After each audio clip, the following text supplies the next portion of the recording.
Hi everyone, welcome to my presentation.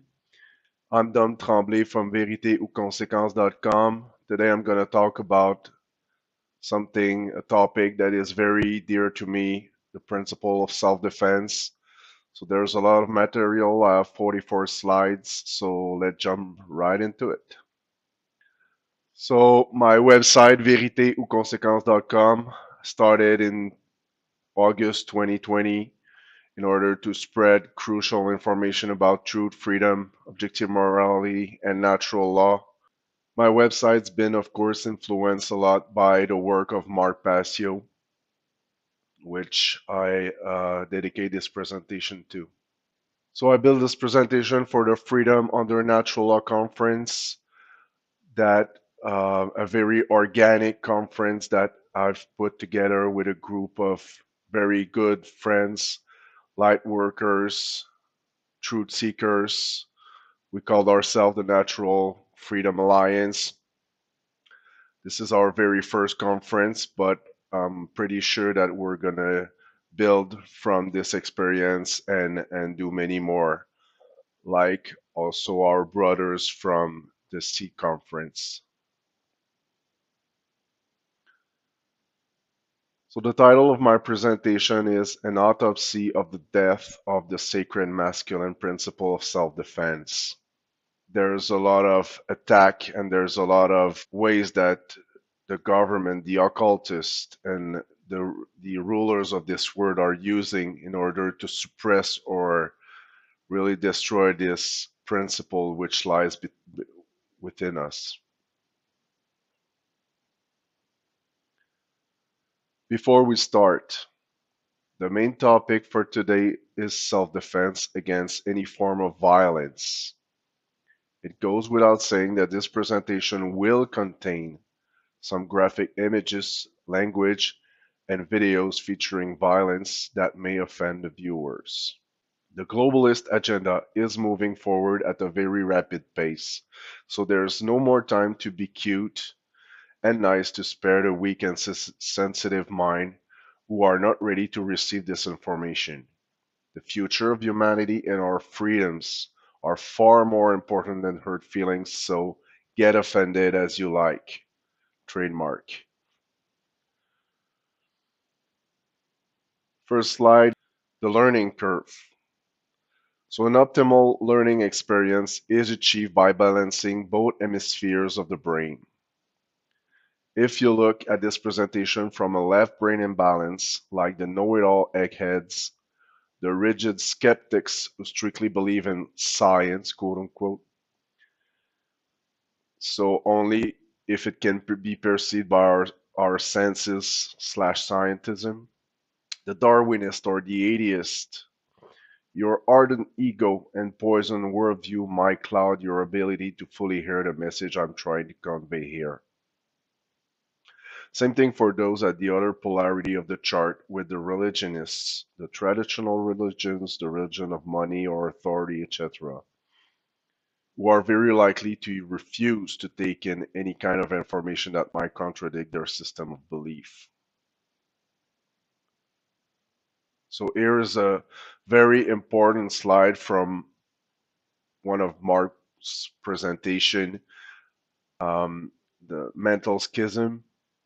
It's very important to understand that anyone who's using only one side of the brain or using more than the other, so for example, intuition, which is the feminine energy, can lead to naivete, blind belief, religious extremism, solipsism, unworthiness, self-loathing, order follower, willing slave, if this part of the brain is chronically dominant. You cannot say that, we use that one side of the brain all of the times, but if most of the time you're using only one side of the brain, then you create an imbalance and it really affects your worldview and can lead to mind control. The other side is the intellect. So if you're using mostly that part of the brain, can lead to rigid skepticism, scientism, atheism, solipsism, moral relativism, social Darwinism, eugenics, authoritarianism, if this part of the brain is chronically dominant. So very, very important slide there to fully understand. And if you are in one of the two part most of the time, then of course this presentation is gonna shock you and you're gonna probably refuse all the information presented there. So balance is really key between the brain and the heart, the intuition and the intellect.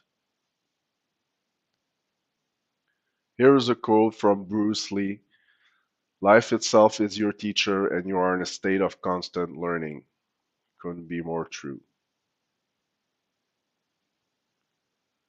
Concept is king.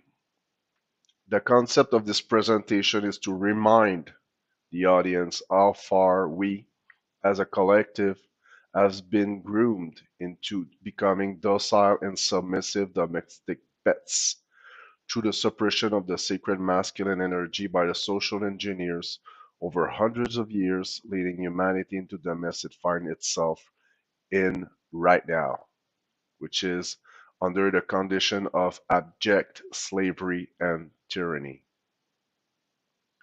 And also how spreading knowledge of natural law and its sacred principle is the only durable solution to break the spell of mind control and to bring us back to true freedom. This presentation is a call to arm in this apocalyptic war against the sacred masculine principle of self-defense to anyone who still cares for himself, for this unique growth experience on Earth, and for the future of the children and the grandchildren. The powers that shouldn't be can make as many laws, decrees, regulation, rules, mandates, or whatever they want. If these are not in alignment with natural law, they are simply void from inception, therefore unapplicable and inexistent in reality. Their power exists, quote unquote, only in a fake system of belief which stems from the brain imbalance we have talked in the previous slides. So here is an image of the Justice Tarot card, which is one of the most important and central cards of the Tarot deck, of course, with the Sword of Truth and Justice sitting on his throne. There's also the two pillars of enlightenment, which we're going to talk later on, and also the infant at his feet.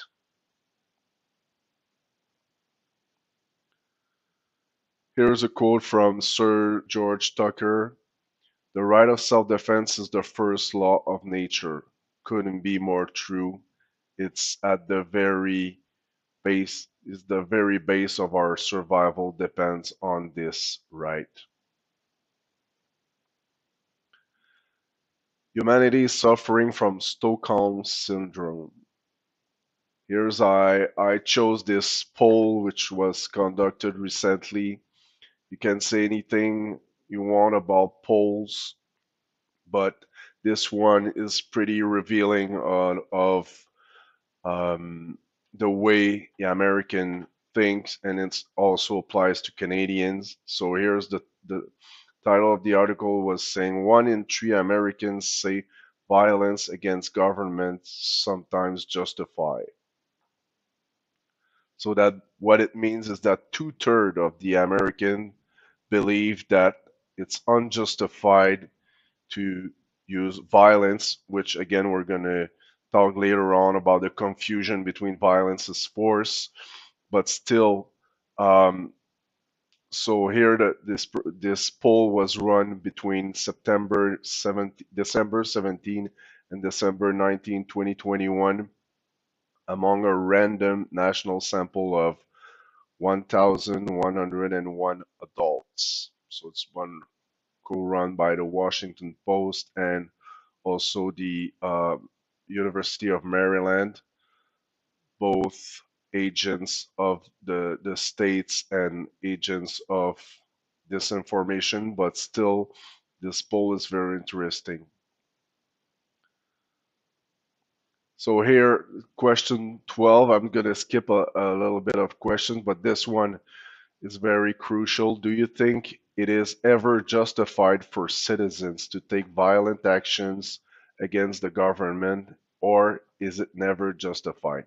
Just also a caveat, or to say that this, of course, poll was run a few days or a few weeks before the first anniversary of the so-called quote-unquote insurrection of the capital, which occurred on January 6, 2021.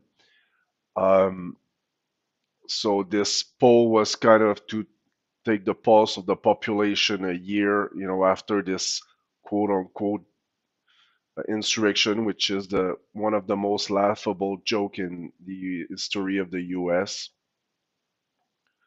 So on December 19, 34% said it was justified, over a few thousand, and 62% say it's never justified.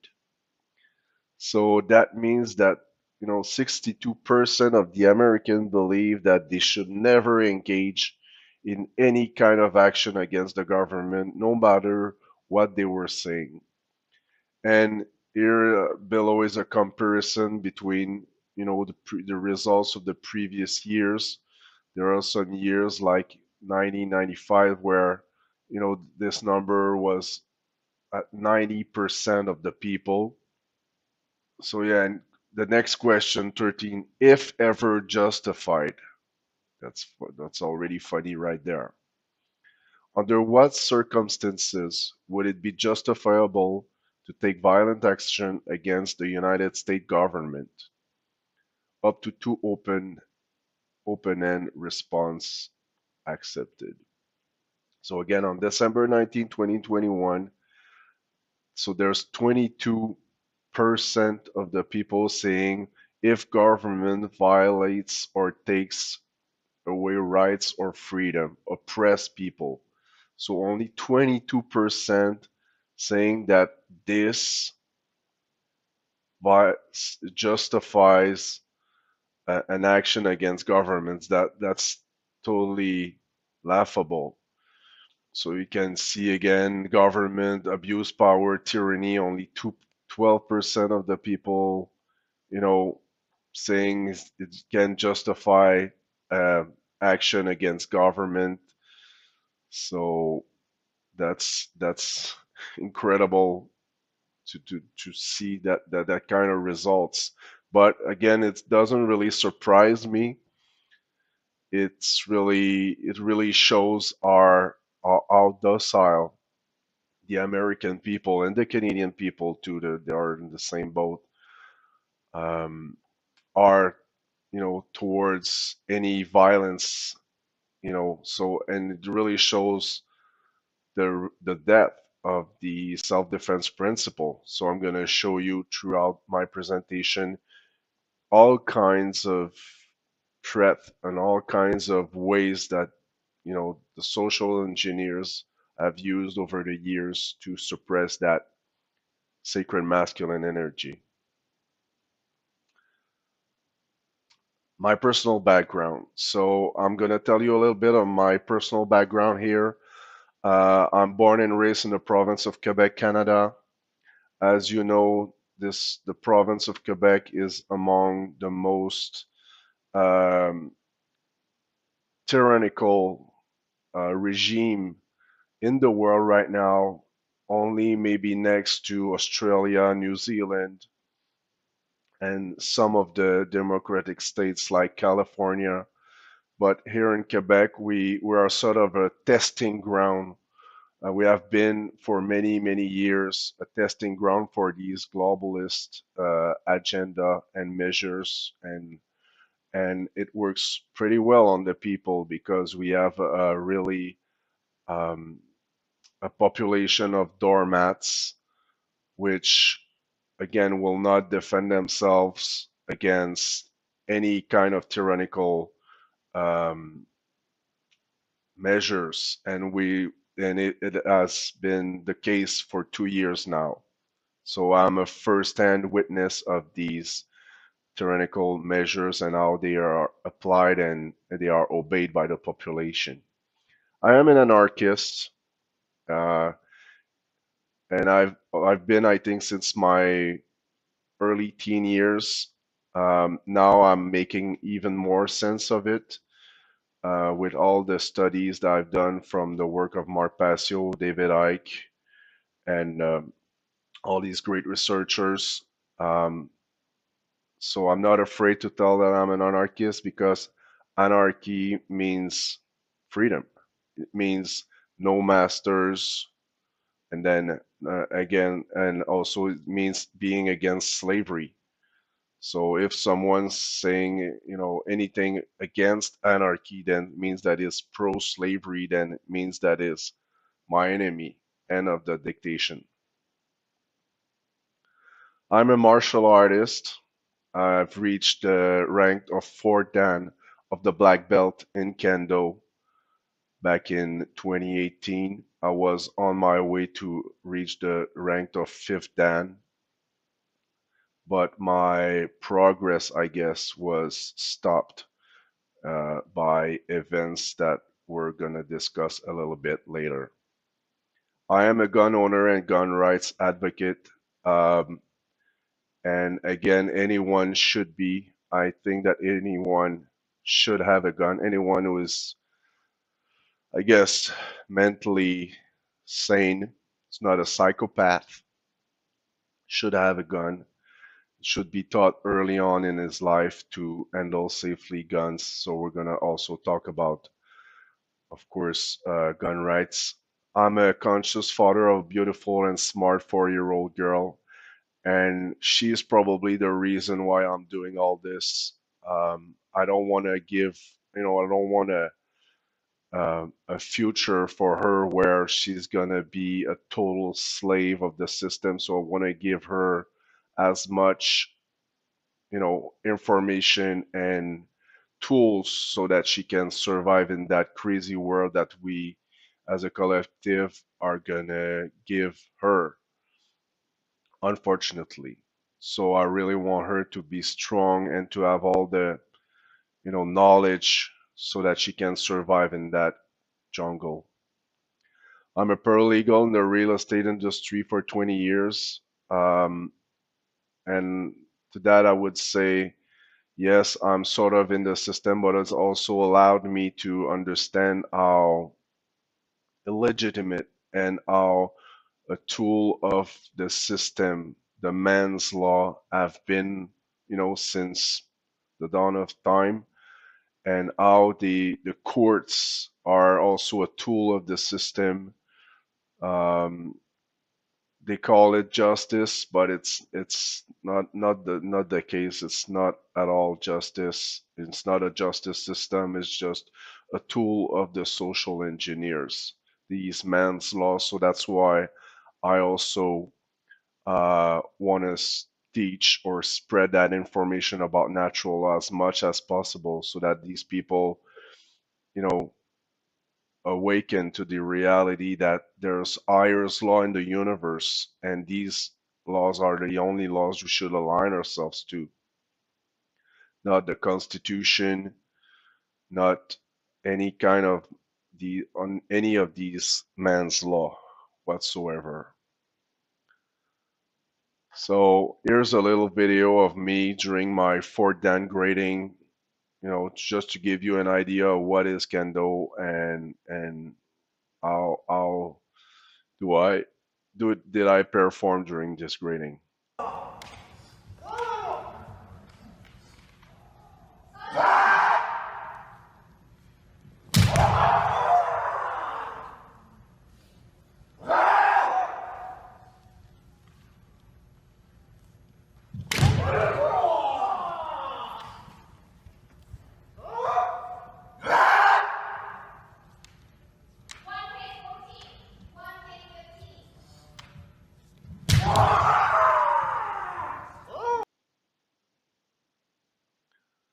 So what I've learned over the course of 16 years of studying Kendo with some of the best Kendo masters in the world is that the so-called masters, or quote unquote senseis are practicing kendo many hours a week, mostly as a sport and or social lubricant, without much real consideration for the spiritual aspect of the art.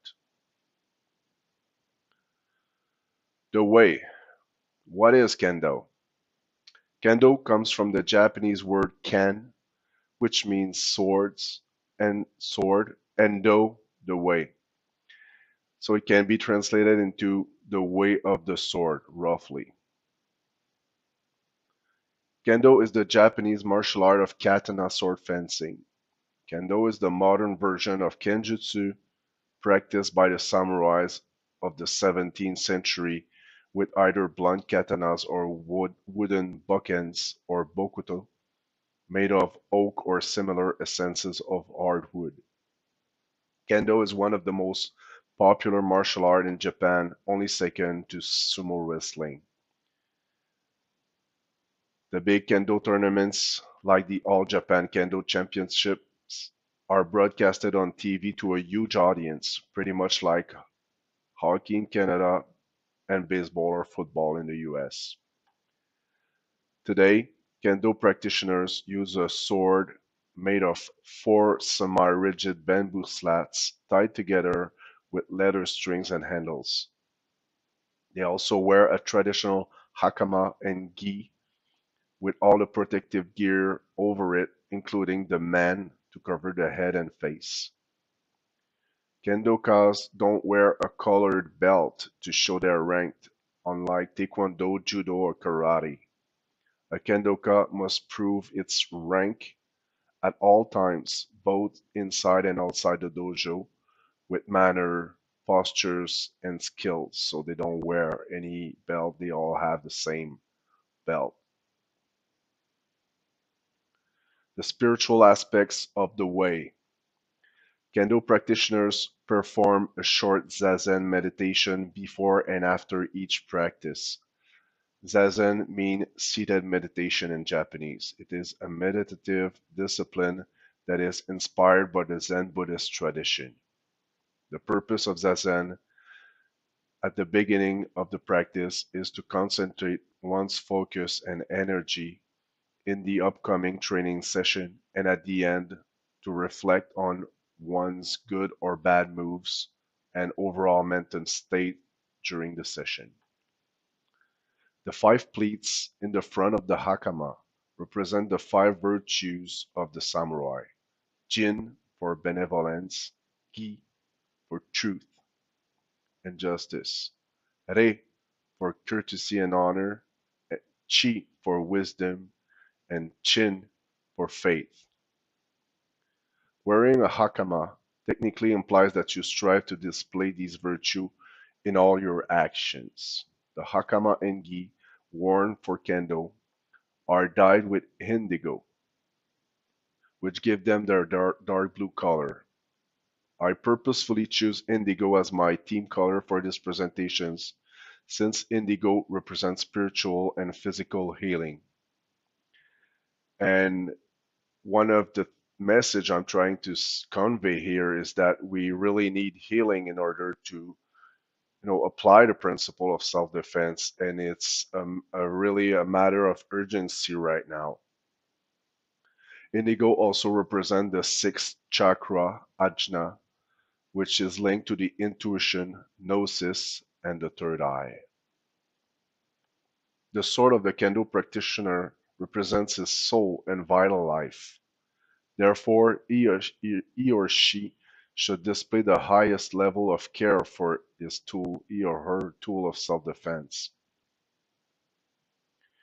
The way is a path someone chooses to improve himself on all planes, physical, mental, and spiritual, with the goal of mastering himself or herself to such a high level that he or she become free from any outside ruler, therefore, internal monarchy.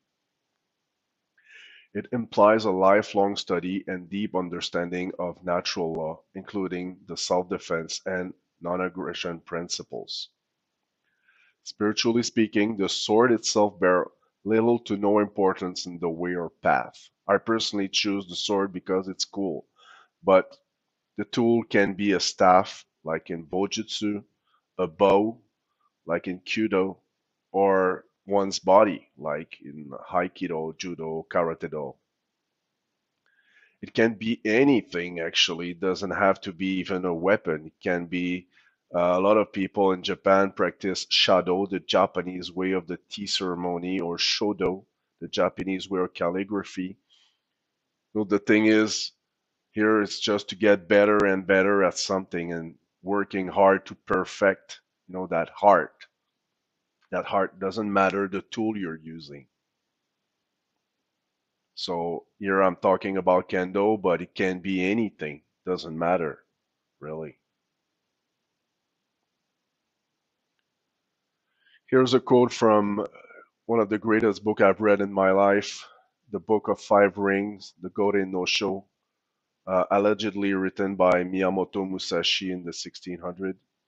The true science of martial arts lies in practicing them in such a way that they will be useful at any time, and to teach them in such a way that they will be useful in all things.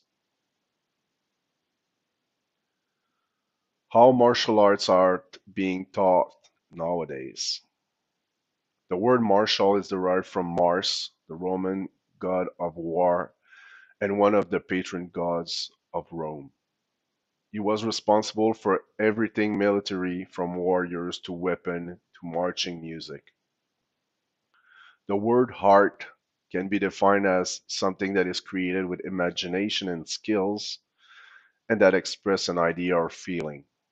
Martial art is the heart of war, the art of perfecting each battle so that you are victorious each time. The Art of War is the title of a classic of literature from Sun Tzu, often cited by many famous warmongers like Hitler, Eisenhower, Churchill, Mussolini, and Stalin. Nowadays, the deep spiritual aspect of martial arts are not taught by the highest ranked senseis in most dojo throughout the world, and that includes Japan. It goes for all types of martial arts, not just kendo. Most practitioners of martial arts nowadays, from beginners to the highest ranks, do it as a sport, a way to stay in shape, a pastime, a way to make new friends in a social club. I have never heard of natural law and self-defense principle inside a dojo in 16 plus years of practicing kendo. So how can you live by a principle and teach it to others via martial art if you don't spend the necessary amount of time and attention learning yourself about the spiritual aspects of the way?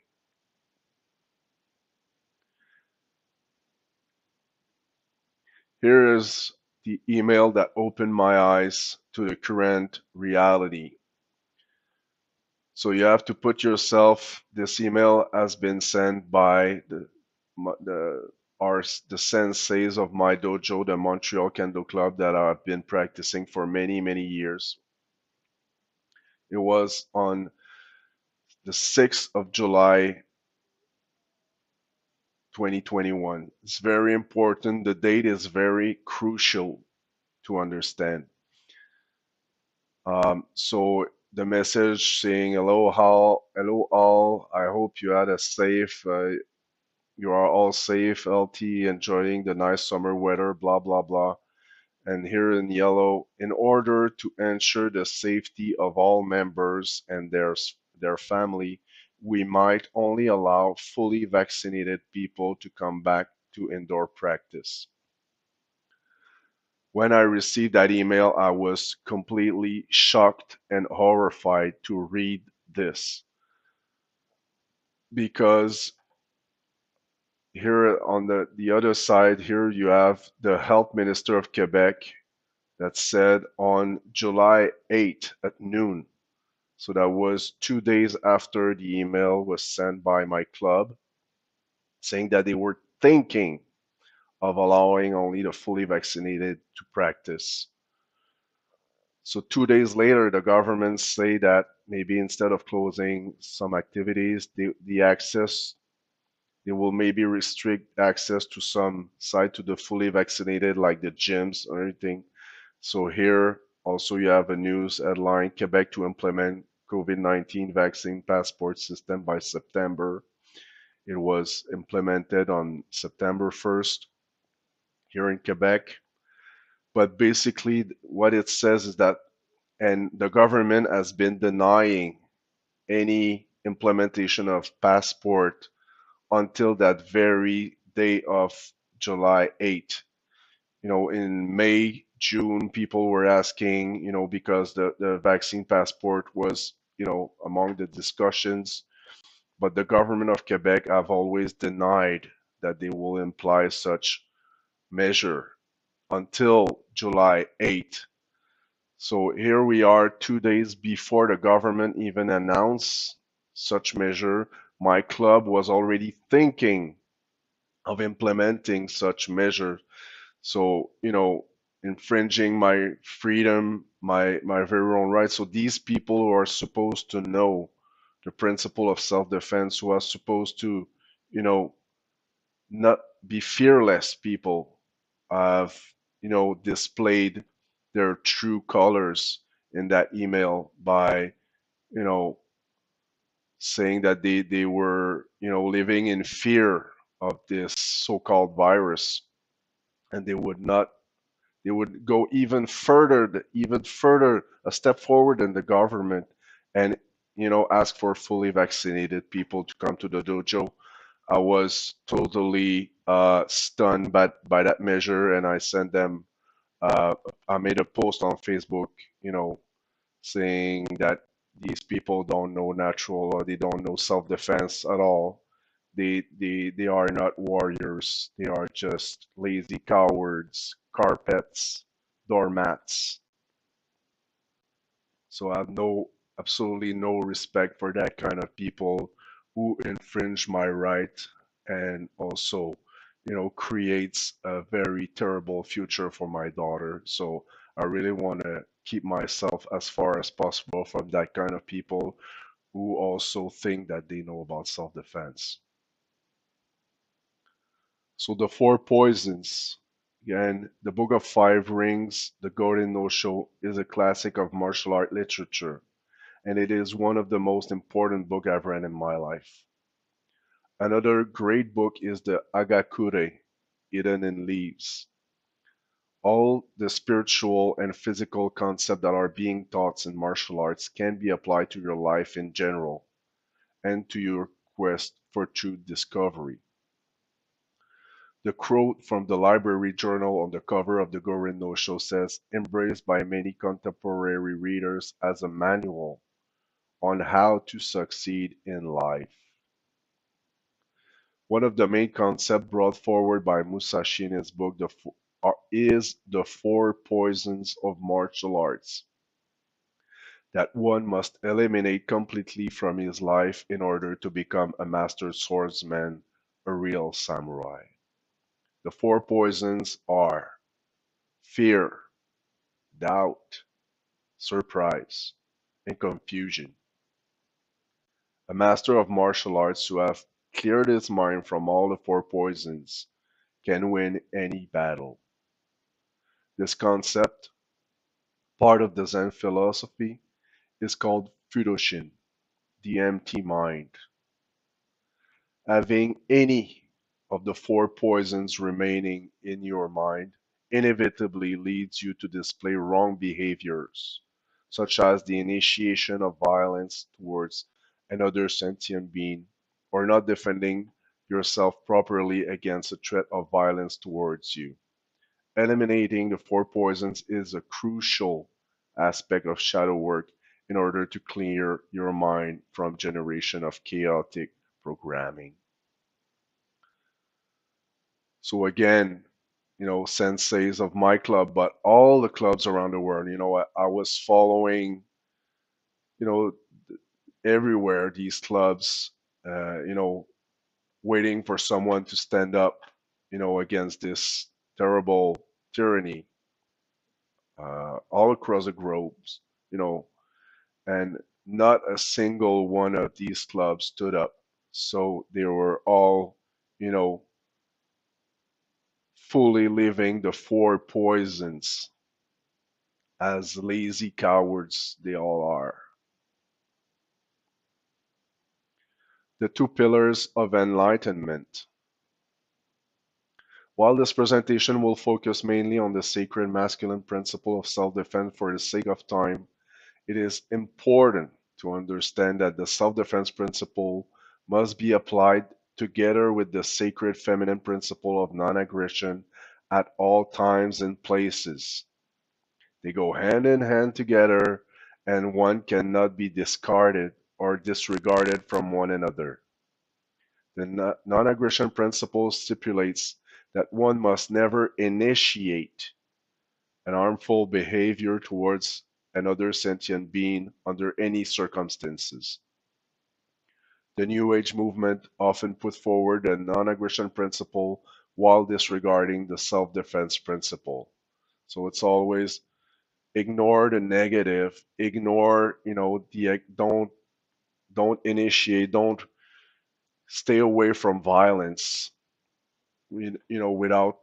So how can you, just teach one's, say that, the New Age movement is part of the, or is the door to enlightenment when you miss one of the most important pillar, which is the self-defense principle. So most of the New Age bullshit clowns, who only teach the non-aggression principle are missing the boat here, and they are not at all enlightened. Any transgression to these principles inevitably generate karmic consequences for the individual who perform the violence, but also for the collective. We can say that we collectively reap today the chaos that grew from the seed of ignorance that we have sown individually for generations. So it's very important to know the natural law transgressions, to know exactly the limits, what is a right behavior, what is a wrong behavior. So this is the list of transgressions, the true sins, for which you have every right to defend yourself against at any place and any time, using the necessary amount of force to permanently stop the aggression, and that, on the other hand, you should never engage in at any place and any time. So the natural law transgressions are all harmful actions toward a sentient being, which is murder, assault, rape, theft, trespass, and coercion. And as Mark Passio would say, these are all forms of theft. And also, on a lesser level, there's also willfully lying, which is also a natural transgression when it applies to very important truth or very important information. So, for example, willfully lying about, your age or whatever of the petty things is not really, is maybe a natural transgression, but to a very, very lesser extent. Lying to people about their rights, lying to people about their freedoms, then is a natural transgression that really deserves self-defense. By committing one of these transgressions, one automatically abdicate his or her rights under natural law permanently. An eye for an eye applies here, and anyone is entitled to use the necessary force to permanently stop the transgression, whether the New Age bullshit cult members, the anti-death penalty jackasses, or the pacifist Christians of this world like it or not. What am I supposed to defend? Of course, first, your life, this great gift from the Creator which allows you to live this experience of learning and growing on Earth. Your physical integrity. Your body is your property. I can't believe that in 2022 we still have to remind people that they own their own body and they can do whatever they want with it. It's amazing. Your natural rights, not limited to those in the Constitution, of course. Um, so the Constitution, for example, if it repeats uh, your natural rights, then it's just redundant. But some of the rights also in the Constitution negates or comes in contradiction with your natural rights, then they are void from inception. So it's really important to learn your natural rights. So know that they don't come from any man's law nor the Bible.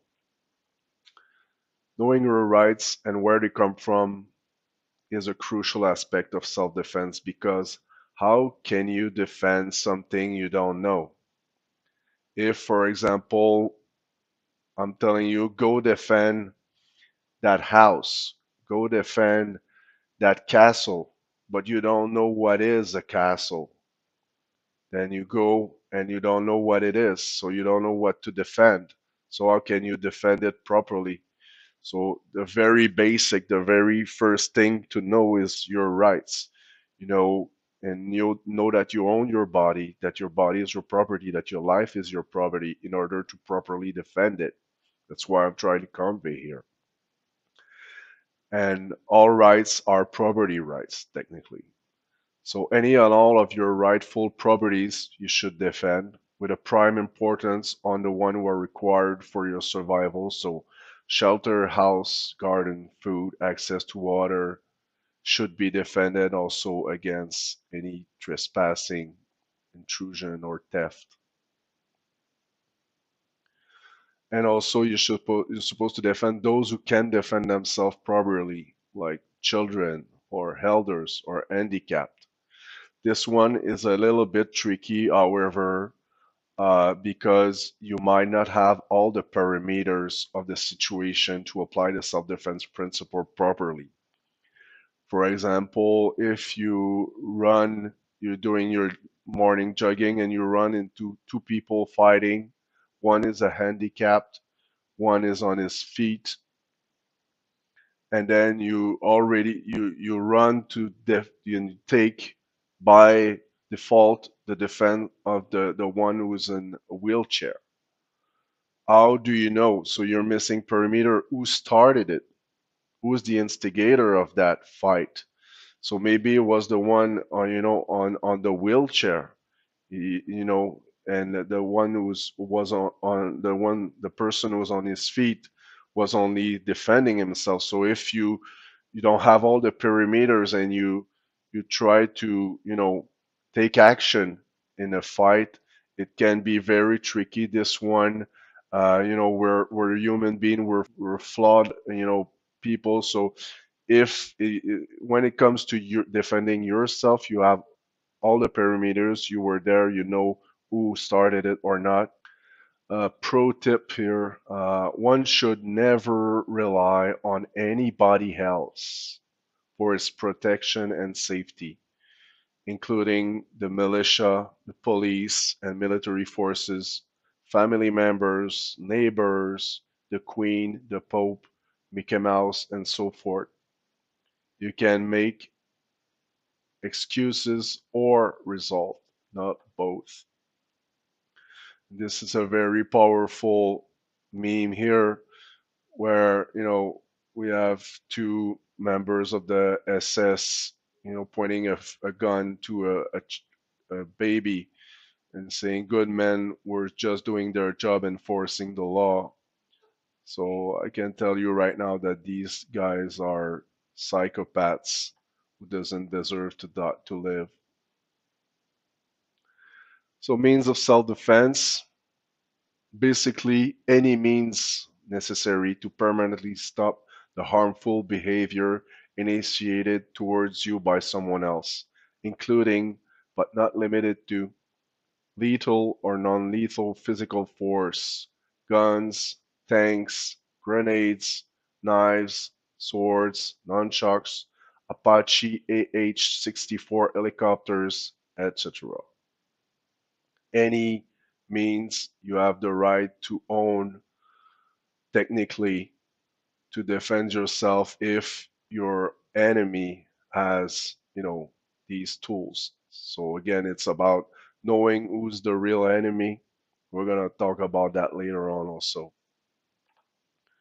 Of course, reasoning and logic must be exercised in order to determine the proper means of self-defense depending on the threat and overall situation. Throwing missiles against kids with rocks like what is happening right now in Israel can never be called an act of self-defense, no matter technically who started it. As mentioned, none of these tools of self-defense should be used at any place or at any time to initiate harmful behaviors towards others. Initiation of violence is chaos, and the generative polarity of chaos is fear. So all forms of violence in it, stems from fear. We must work on our fears and traumas in order to manifest order and wisdom in our reality. Pro tip: the best mean of self-defense is the one you can rely on at any place and any time.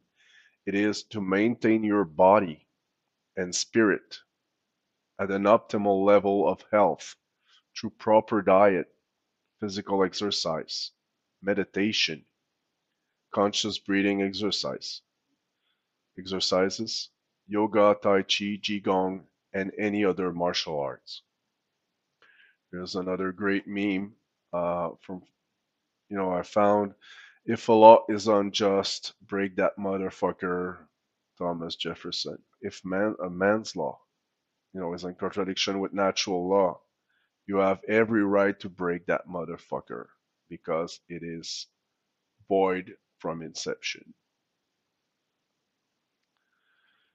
Here's a great meme also from an image I took from Mark Passio, you know, uh, in a good mood as usual, wink wink.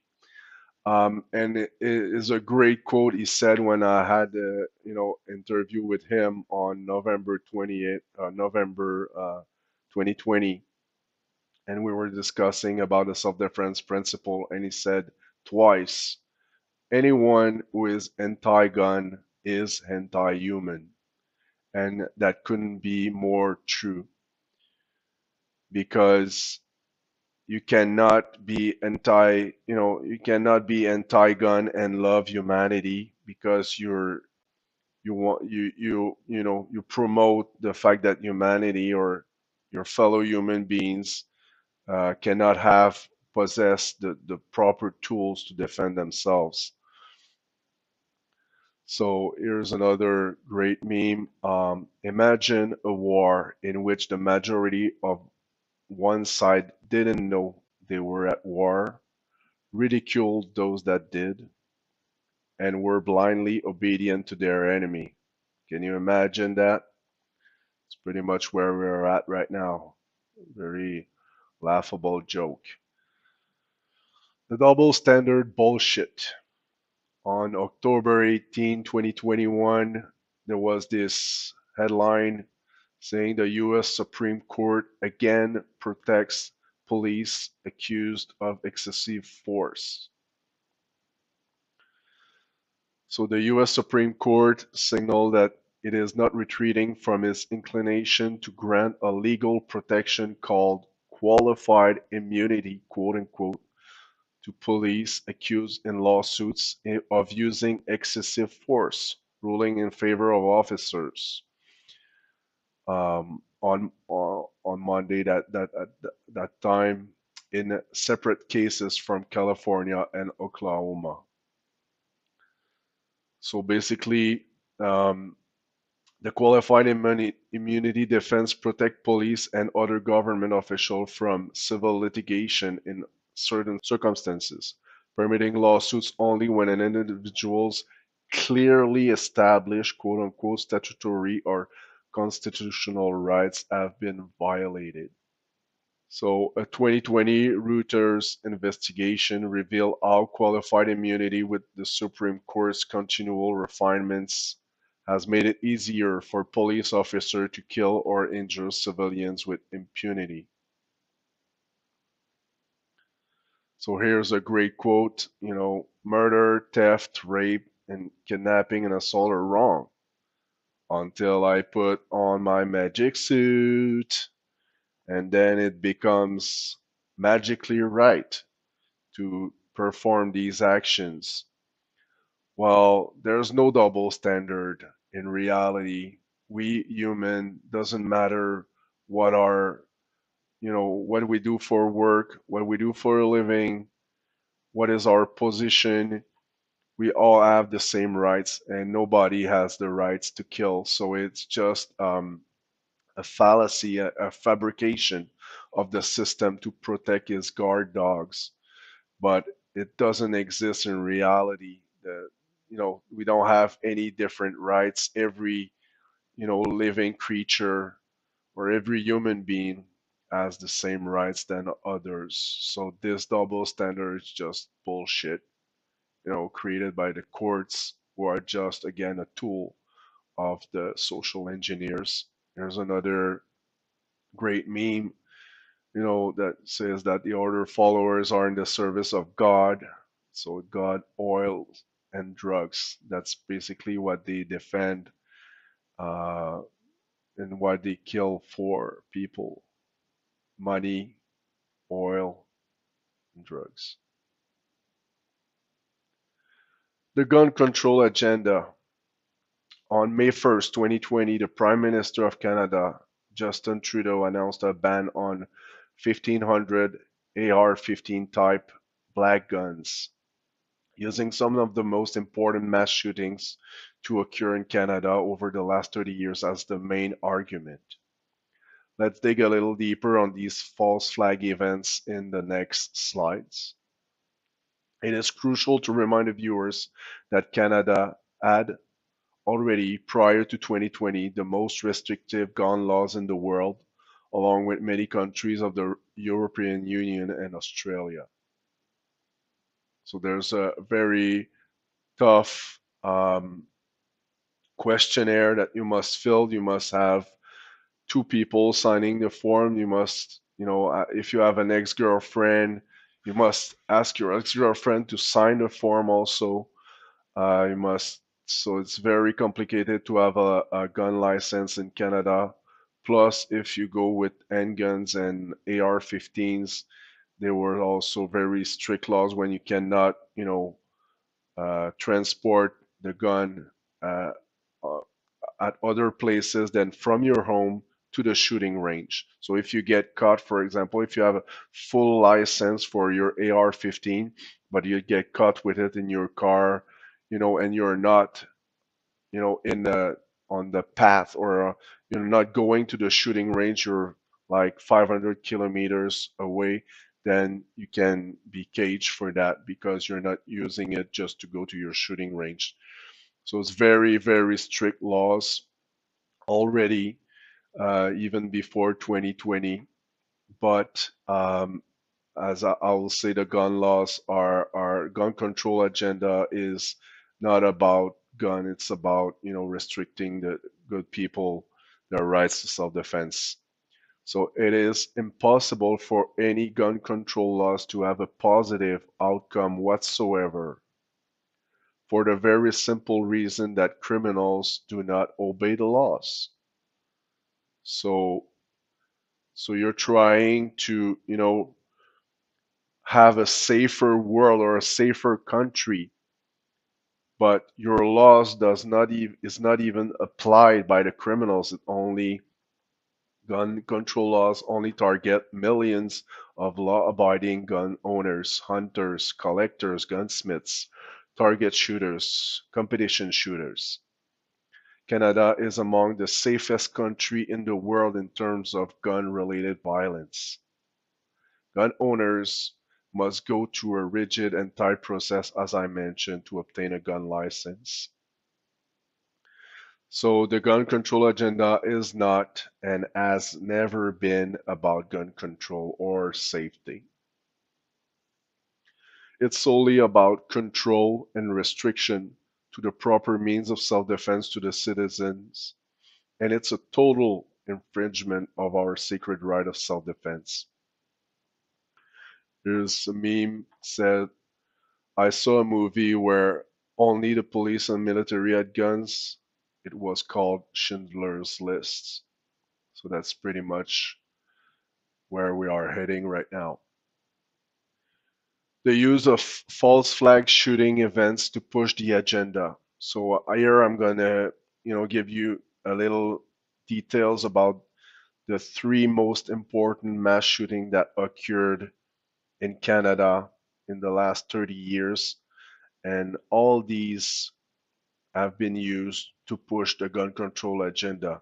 So we have, way less mass shootings than in the United States, but each and every time it happens, can be sure that they will lead to some sort of, political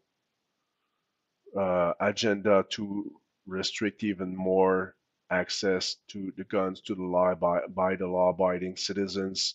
Doesn't change anything to the black market on and or the guns smuggling through the borders with the borders of the United States. So first one is École Polytechnique massacre. The École Polytechnique massacre, known as the Montreal massacre, was in 1989. Again, anti-feminist mass shooting in Montreal at an engineering school affiliated with the Université de Montréal. 14 women were murdered, 10 other women and 4 men were injured. Um, so, of course, the incident led to more stringent gun control laws in Canada. And also, you have the Police se souvient or Poly remembers, which is a group of neo-feminist women who formed after the shootings, and over since for 30 years they have always been on the fence for the gun control agenda, stating that it would make the world safer for women if there was no gun in Canada, which is a complete fallacy.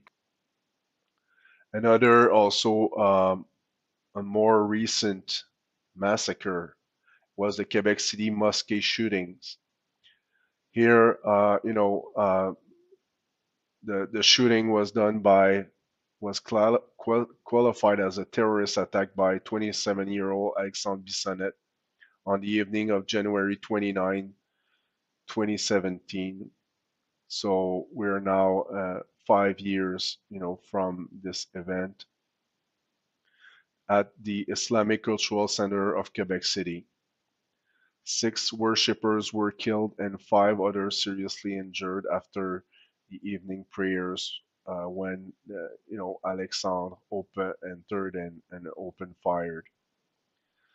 So the shooting prompted widespread discussion of Islamophobia, racism, right-wing terrorism. So you see, the first one was against a woman. This one was against the Muslim people.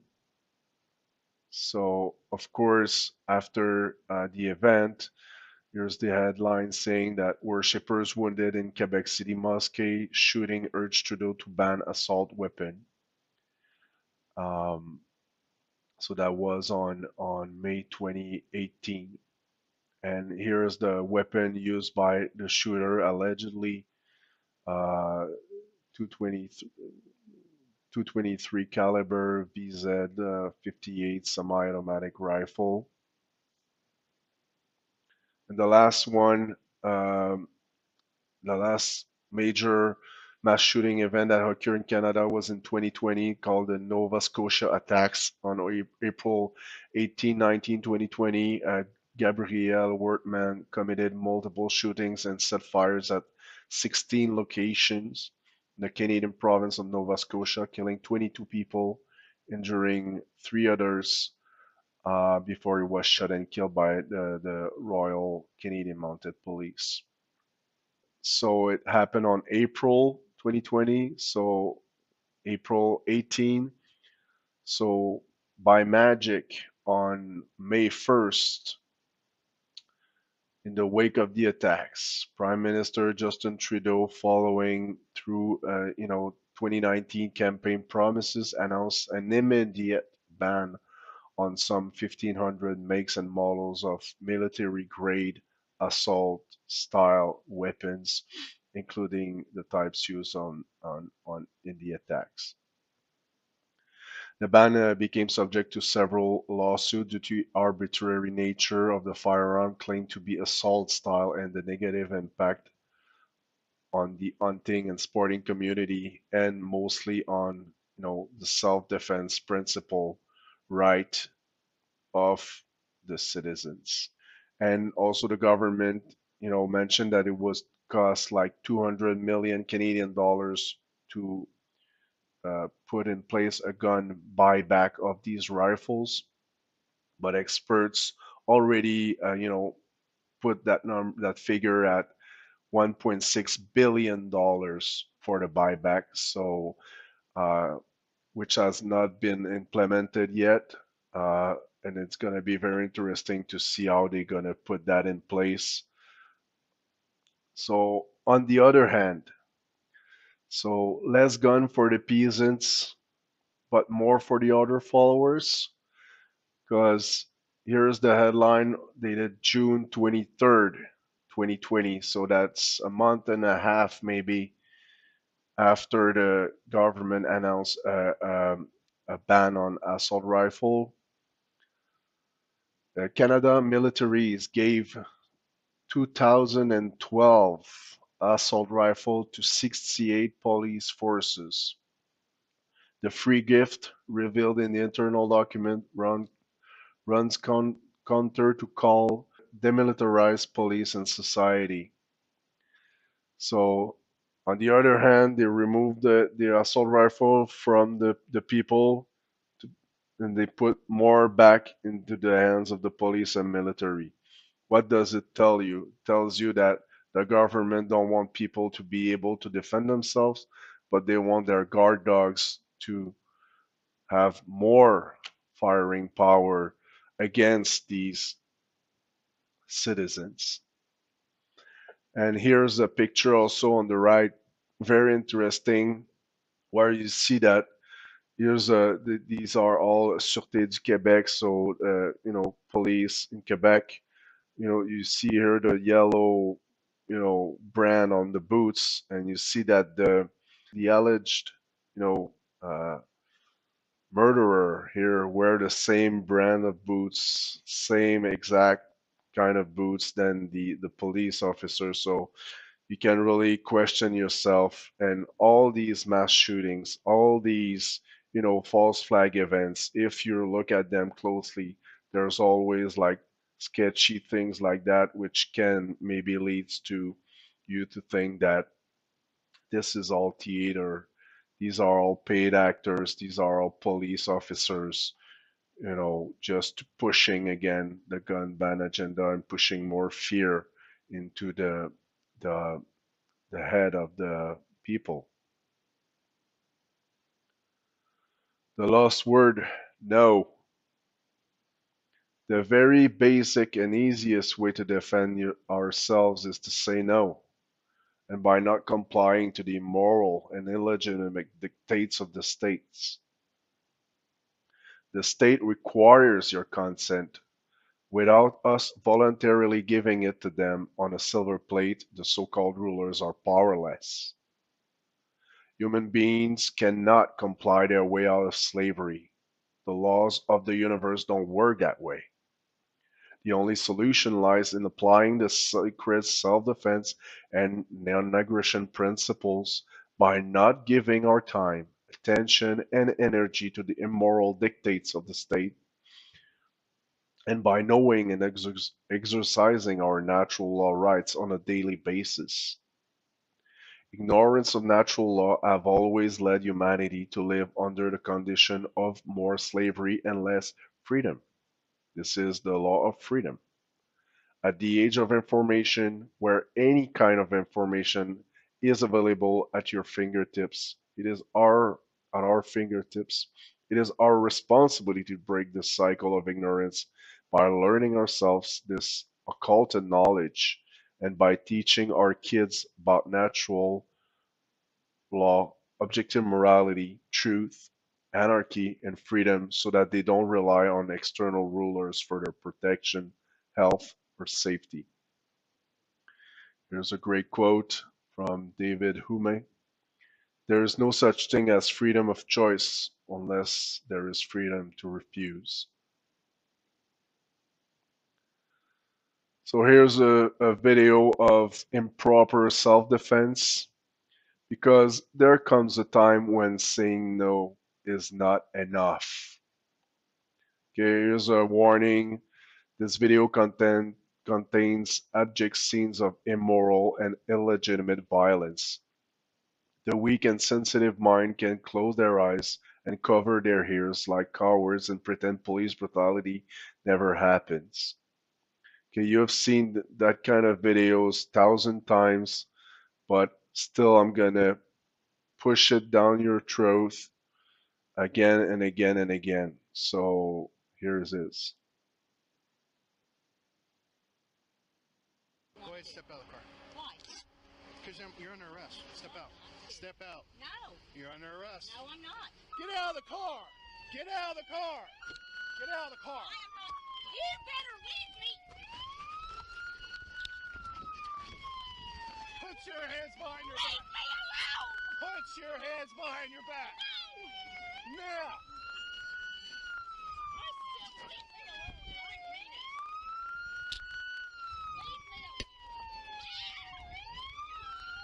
Put your hands behind your back. So, absolutely disgusting use of violence against someone who clearly was not a threat. If you are not completely, sick from seeing these images, you are broken at the soul level. But even if most people, cannot watch these images, they are still they will still tomorrow do the same thing as these women as this woman, so not defend herself properly or not carrying the tools to defend herself properly. She could have been killed right there. She could have made a heart attack. That police officer doesn't know her condition. She was not a threat, so they fired this taser gun on her without any kind of right, for any kind of right purposes. So, the question is, do you think that this woman had the right to defend herself against this aggression and take all the necessary means to stop it permanently, including deadly force? So that means that she had the right to take a gun and shoot that motherfucker police officer in the face because, he was clearly, initiating violence toward her, and that could have, end in her, being dead. So he was clearly attempting to her life. So she had all the rights in the world, you know, under natural law to defend herself properly. Another question, would you answer differently if we replace the cop with a street thug in the video? So, for example, if you take someone, black dude in a hoodie comes and then say, get out of the car, and then, throws her on the and shoot at her, then you would say, yeah, of course, that woman had the right to defend herself and shoot that thug. So it's the same thing with the thugs of, the government paid on the payroll. It's the same kind of thing. They don't have any different rights. They don't have any more rights than the criminal thug on the street to, to initiate that kind of violence. So the officer used a taser gun against her while she was lying on the ground. The woman was not a threat to the officer. The officer was initiating violence towards the lady, and therefore she had every right to defend herself with all means necessary to stop the aggression. There are some instances where saying no is not enough. Pro tip: the government provides for qualified immunity or double standard, quote unquote, to the police officers and military personnel who commit acts of violence, including murder, which means that it is very likely that they are not liable in court for their wrong actions. This illegitimate and immoral right to kill, or right to hurt, or right to kidnap does not exist in nature, and it is a pure fabrication of the state in order to protect their guard dogs, who serve and protect their satanic employer for a paycheck.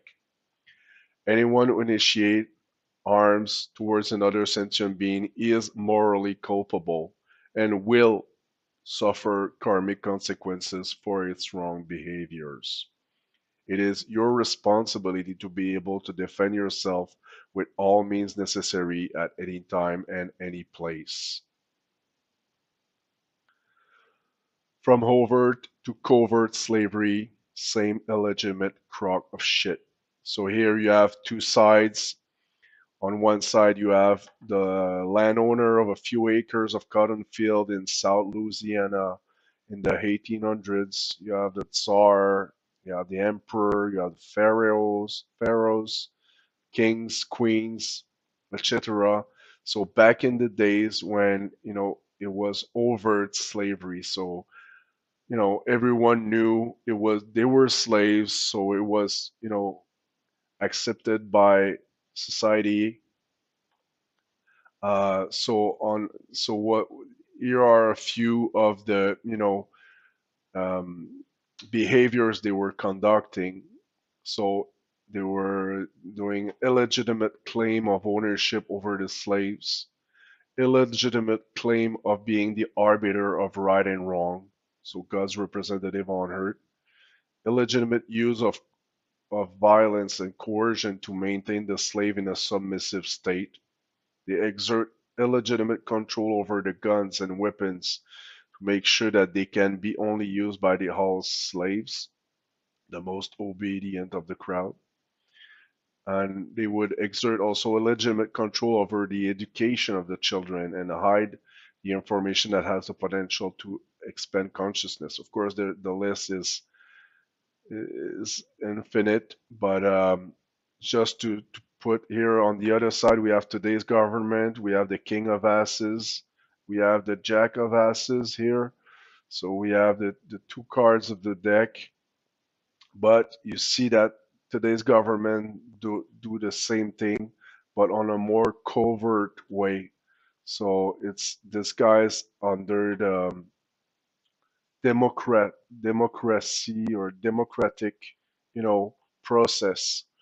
Um, we all know that the election process is just a cult. It's just a theater, to giving people the choice between two evils, mostly.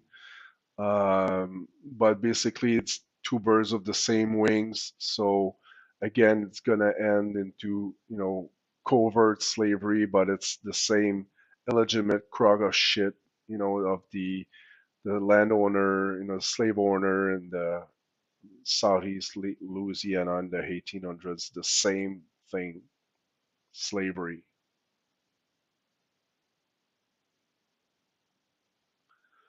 Covert slavery, not so much. Here's our friend Klaus Schwab, founder and chairman of the World Economic Forum, author of the book COVID-19, The Great Reset. We've all seen that meme, but it's really, really important to read it so that people, understand that slavery, they no longer have to hide. People are fully accepted, their condition. They don't want to fight for it. Um, to the point where they accept to be injected with poison. So at least 4 billion useless eaters shall be eliminated by the year 2050 by means of limited wars, organized epidemics of fatal rapid acting disease and starvation. Energy, food, and water shall be kept at subsistence level for the non-elite, starting with the white population of Western Europe and North America, and then spreading to the other races. That's exactly what we're seeing right now. They're trying to cut the supply chains by any means by creating false flag events with restricting the truckers or to vaccine passports. The population of Canada, Western Europe, and the United States shall be decimated more rapidly than on other continents until the world's population reaches a manageable level of 1 billion, of which 500 million will consist of Chinese and Japanese races, selected because they are people who have been regimented for centuries and who are accustomed to obeying authority without question. Very interesting, and it links also to the martial arts and the martial art masters and senseis that I've taught earlier. You know, not to be racist or anything, but you know, this Klaus Schwab is kind of right here that the Japanese and Chinese people have been groomed into, being submissive for many, many years, and they are the most submissive of all. And that really translate now into these people, teaching martial arts, but also being submitted to the vaccine or, being gullible people, swallowing the government narrative because they live in fear and they have been groomed into being submissive people over thousands of years. And Japan also have uh, the most dramatic suicide rate in all the world, and it's not for nothing. It's because you know the confusion, the internal confusion of the young Japanese have between the desire for freedom which lies within and all the control and the police states. Also, the police forces are in Japan are among the most strict, and all the laws there are very very strict. You can end up a long time in jail for very petty things. From the time there shall be artificially contrived food and water shortages and medical care to remind the masses that their very existence depend on the goodwill of the Committee of 300s, an excerpt from the book COVID-19, The Great Reset. So they don't even have to hide anymore. It's written black on white. They tell the people, we're going to keep you enslaved. It's on the Georgia Guidestones. It's everywhere. And still people, they just don't want to see it. They don't want to assume the responsibilities and will probably lead the species to, very terrible, events in the future. So what is self-defense really? Self-defense is self-love, self-respect, and self-care. That's all it is. There's nothing else to it. If you love yourself, if you respect yourself, if you care for yourself, you're gonna want to defend that life. You want to defend that experience on earth, that gift you have by any means necessary because you love yourself, care for yourself. But we all have deep down ourselves unhealed traumas and fears from improper programming during childhood and as we grew up. We all had, most of us had good parents, who taught us, tried to taught us, teach us good and bad, but they did it maybe from Bible's religious perspective, or one of the brain imbalance. No, it doesn't matter, social Darwinist, or you know they taught us from the brain imbalance, so which led us to be traumatic individual, because as we grew up and understand more the universe, we do see a contradiction there with the education we had. And and it's a traumatic event to decide, okay, do I follow my parent, do I follow what society tells me, or do I follow what my intuition and my heart is telling me that is right? So that internal confusion, it can be a very traumatic event for most of the human being on this planet. So ultimately, mankind is a species that hates itself due to bad parenting. Our parents never taught us the objective difference between right and wrong, which would have gave us the proper knowledge of morality and the ability to choose right behaviors over wrong behaviors under any circumstances. Our parents did not receive this knowledge from their parents nor the generations before. We have been willfully ignorant of natural law for thousands of years, from generations to generations, wars after wars, but such knowledge was available and discoverable, but taught strictly behind closed doors within the occult brotherhoods. Self-loathing people have believed and complied with the self-proclaimed authority of God honored, quote unquote, of the kings, queen, pharaohs, emperors, president, prime ministers, etc., which have brought us to the apocalyptic chaos, pain, and suffering we are experiencing on Earth nowadays with the New World Order agenda of the technocratic dictatorship. In order to heal properly and efficiently any fear or trauma on an individual level, one should work with an experimented counselor, mentor, or coach who is not afraid to tell the awful truth and go down the rabbit hole of deepest fears. Forgiveness plays also an important role in healing traumas. Instead of living a lifetime of resentment towards your aggressor, one must learn to forgive that person's wrong behaviors towards you and become at peace with the event, knowing that this person will inevitably receive a karmic consequences from the universe for its behavior.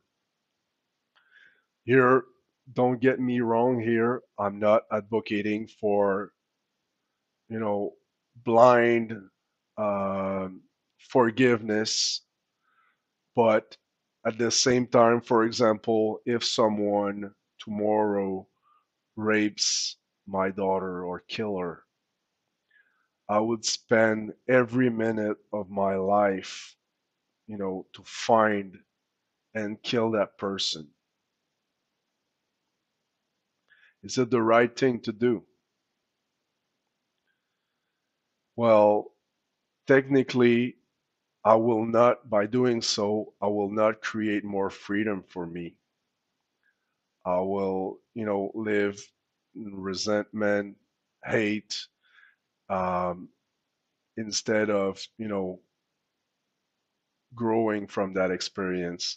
Of course, it doesn't excuse that behavior, doesn't make the behavior, right. But at the same time, you know, what happens if I never find this person, you know, or what happened if I find this person and he ends up killing me, so again, uh, just something that you should think about. Forgiveness.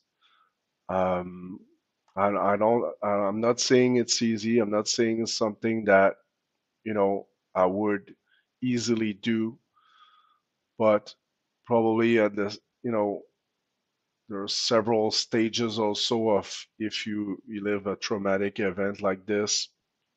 But One thing that will comfort me is that I will know for sure that this person will suffer consequences under natural law for his behavior at one point or another during his karmic cycle. If it's not in this life, it's in another life.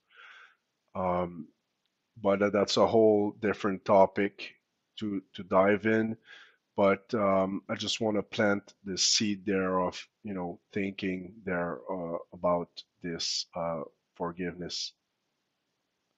So, pro tip: you cannot defend yourself properly if you don't love, respect, and care for yourself.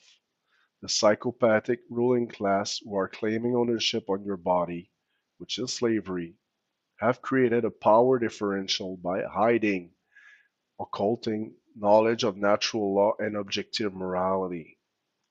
The only way to fight back in an efficient and durable manner is to de-occult such crucial information on a wide scale so that it becomes common sense knowledge.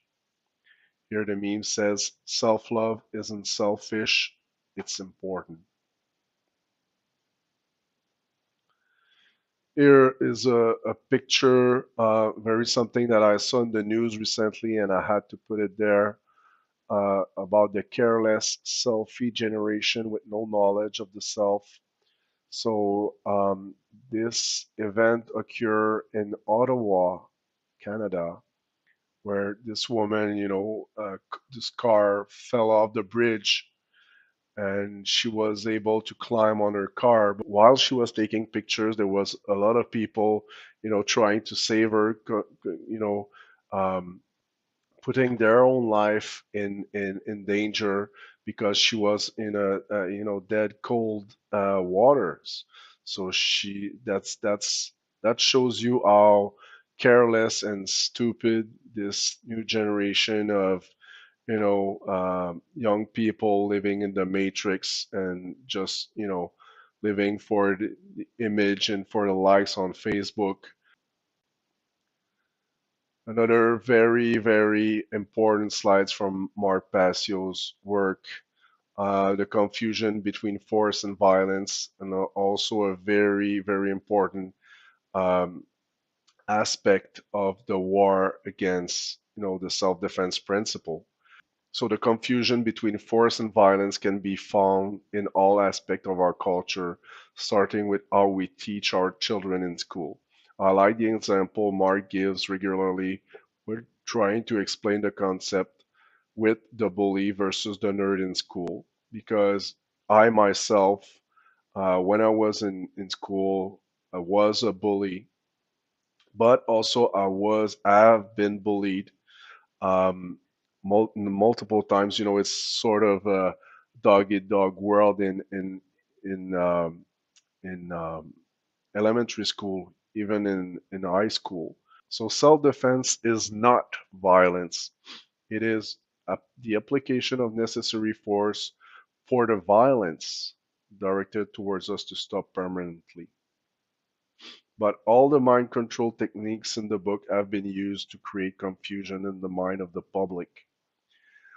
Um, and of course, two boxers or a martial artist fighting during a match is not violence because there is a mutual consent to the physical harm being conducted to each other. So a lot of people, look at UFC matches and they see blood and they're saying, "Oh, this is violence." No, it's not violence. They have both consented to this, to the harm being done, so it's not violence. They're just demonstrating the force. um, so again, a huge killer of the self-defense principle. This one also um, is a very important, crucial killer of the self-defense principle, is the confused interpretations and the forgeries in the scriptures. Christian often cite Roman 13 as evidence that the state must be obeyed.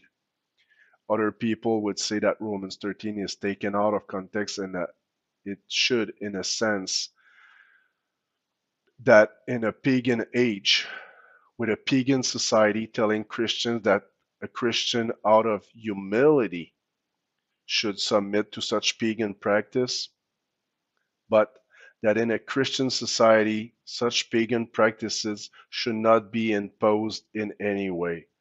So, there's this is the thing with allegories. There are multiple interpretations, and I'm not here to debate if one interpretation of the Bible or any of the scriptures uh, is the right one or is the wrong one. But all these interpretations have been used over thousands of years to kill the self-defense principle. For example, um, same thing with the Sermon on the Mount, where Jesus would have allegedly said, "You have heard that it was said, eye for an eye, tooth for a tooth, but I tell you, do not resist an evil person. If anyone slaps you on the right cheek, then turn to them the other cheek."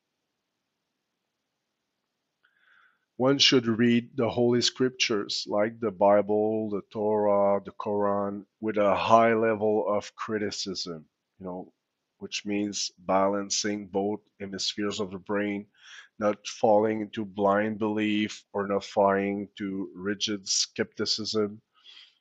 It's very important to read the Bible the proper way, and that's what 99% of the people don't do. Since it has been admitted by most scholars that these scriptures contain a lot of forgeries, which has been added to some of the text to induce confusion and aim at suppressing the sacred masculine.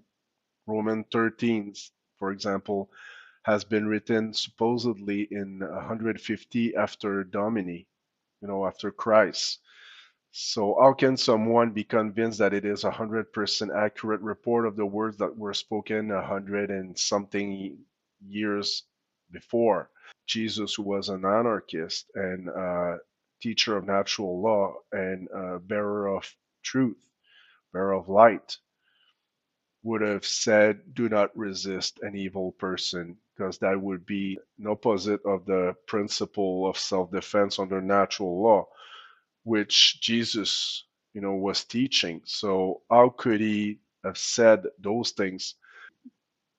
Possible that, these forgeries happened during the councils, Nicaea with the bishops who were mostly Satanists, were trying to, use that religion or use that movement to to their purposes, to their evil purposes. So by changing a few words here and there in the scriptures, they were able to manipulate millions of people into not knowing or not uh, applying the self-defense principle.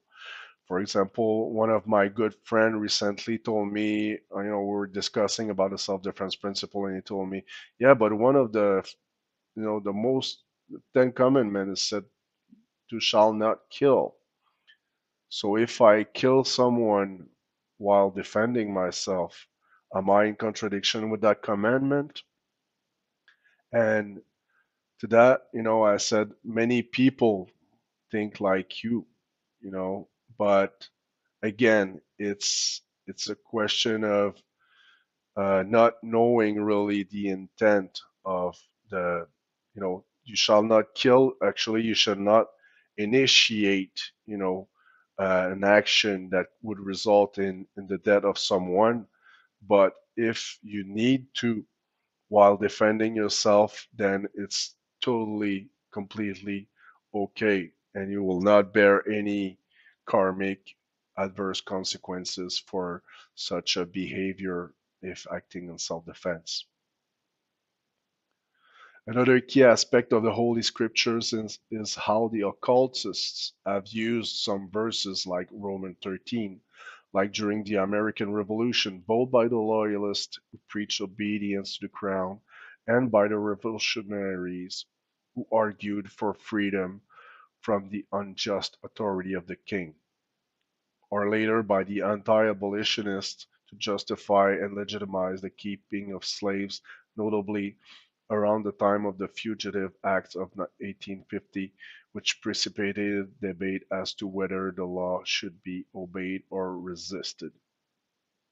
So here the message I'm trying to convey is you got to read the Bible with really critical thinking and not to fall for these forgeries, and also be critical on how these verses have been used, or these interpretation, multiple interpretation have been used suppress the sacred masculine principle of self-defense. The war testosterone. This is a slide from another great presentation from Mark Passio entitled The Unholy Feminine, Neo-Feminism and the Satanic Eugenic Agenda. So the war on testosterone, the slide says, a biological war on testosterone is being waged on both men and women by the social engineers. Testosterone is a vital hormone for the physiological and psychological health of both men and women. It could be seen as the will hormone or the drive hormone. Low testosterone levels in either gender automatically destroy vitality and normal human sex drive and act as a mean of population control and eugenics. So again, um, almost every form of human strength and vitality comes from the hormone of testosterone: sex drive, erectile function, sperm production, muscle mass, cognition and memory, red blood cell production, bone density maintenance. All these are crucial for the application of the self-defense principle. So no wonder why the social engineers targets also testosterones, and they look for a decline in the levels of testosterone to make sure that the people um, don't have the ability from a normal perspective to defend themselves.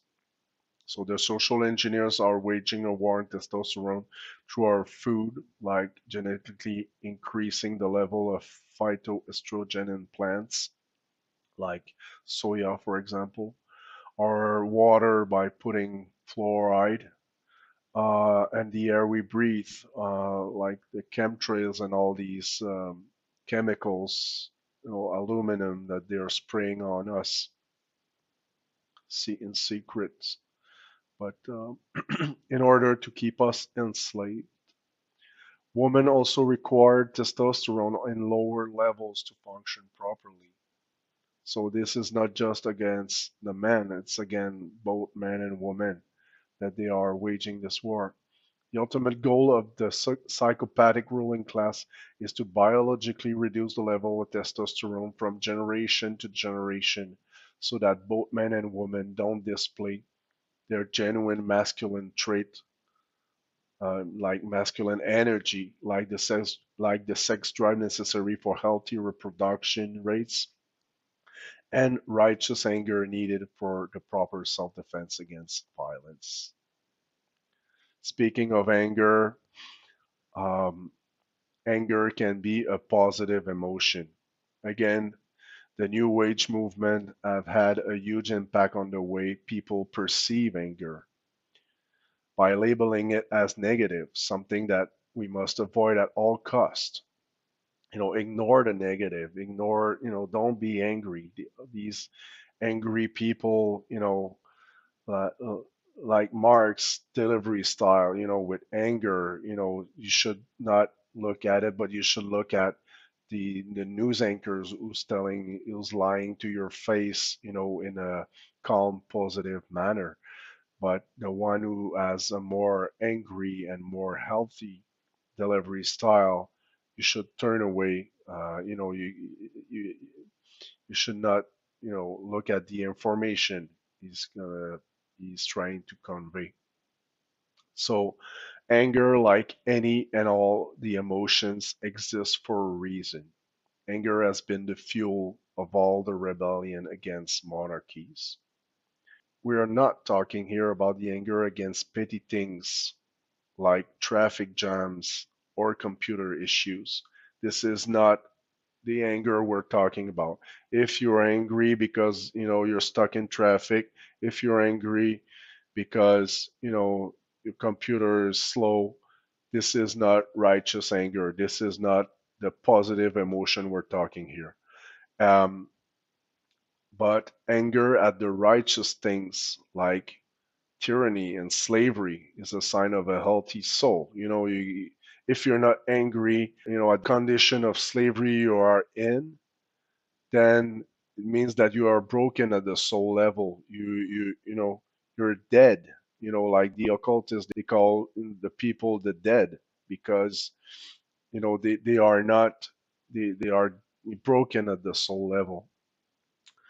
So of course, again, I'm gonna recommend this presentation from Mark, The Sacred Gift of Anger, who explain very well, what is how anger can be a positive emotion.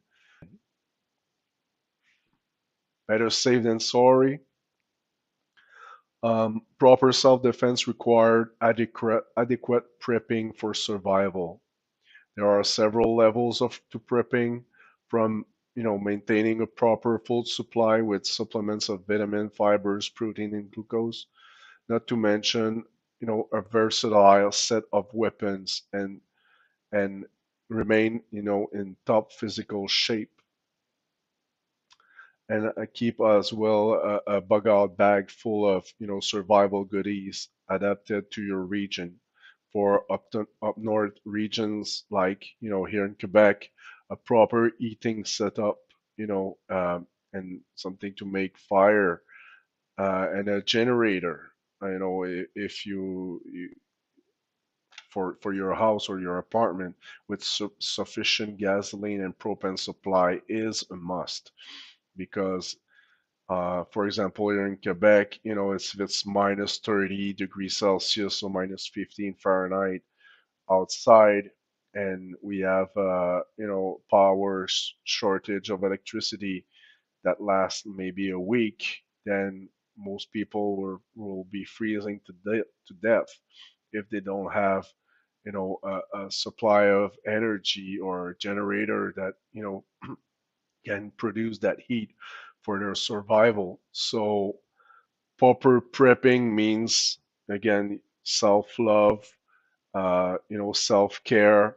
You always need, even though better safe than sorry. If you don't use it, well, that's very good. But I think you should have all these elements, and I do, ready in case they are needed. So there are several good websites to check for prepping. I would recommend these two. Calend.org. Calendly does a phenomenal job of, giving us tips for survival or for prepping. He's a member of the One Great Work Network and a light warrior. So huge respect, Callan. So check his work. And the second website is CanadianPreparedness.com. Uh, also, they have a Canadian Preppers YouTube channel. Again, they have prepping advices and videos for people up north, so it's more adapted to our environment and weather. Do you really value freedom? The meme says here, there's this monk or meditative guy. There's this, you know, warrior. Um, I'm saying you can be both, and actually you should be both at all times. Um, this great quote from Joe Rogan said, recently, I'd rather be a warrior in a garden than a gardener on the battlefield. So basically, that means, You should be ready at all times. You should, apply the self-defense principle at all times, not just the non-aggression principle of the gardener, who does this little thing and doesn't initiate any violence, but you should also, you know, apply and look for means to apply the self-defense principle at any time in any place, not just when you're at home, not just when you're in your car, everywhere, because threat or can happen everywhere. So just a few questions there to see if you really value freedom. How far are you really willing to go to defend your rights, your freedom, and those of the people you love? How far are you willing? Well, I would say I'm willing to die, to defend my freedom, because life without freedom is not worth living. Even though, my daughter, I want to see growing, but if, I'm not free, I don't want to live as a slave just to be with her. That would not be self-love and self-care. Are you willing to sacrifice your love for your rights and your freedom? So if you answer no, then means that you don't really understand or apply the self-defense principle. Is life worth living in your self-imposed change as a slave from generation to generation? You know the answer. Where do you draw the line in the sand today? If the police come knocking at your door to bring your child in an isolation camp without you,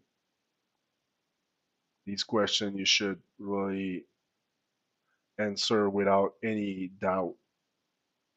The line is drawn. You don't do that. You don't touch my child under any circumstances. You don't have any right to touch him or her. Would you rather die on your feet or down on your knees? Very important question you should meditate on. So thank you very much for your time and attention listening to my conference. I put a lot of work, effort, and all my heart in it. I hope it really sets your ass on fire, and I hope you're gonna share it to as many people as possible so that they can really understand what is the self-defense principle. I want to also give special thanks to the following light warriors who are very dear to me and who have supported my work in one way or another. Of course, the Natural Freedom Alliance, these guys are wonderful. We've been meeting regularly. All of them are incredible people. They have done so much for me. I will be forever thankful. Marpasio, of course, for all his work. Thank you very much for also, accepting me or inviting me in the One Great Word Network. Julie Turcotte, François Morin, Dan Paradis, Keru Ewa, and Jonathan V. All these from the province of Quebec. Great people. Thank you very much, guys. Take care.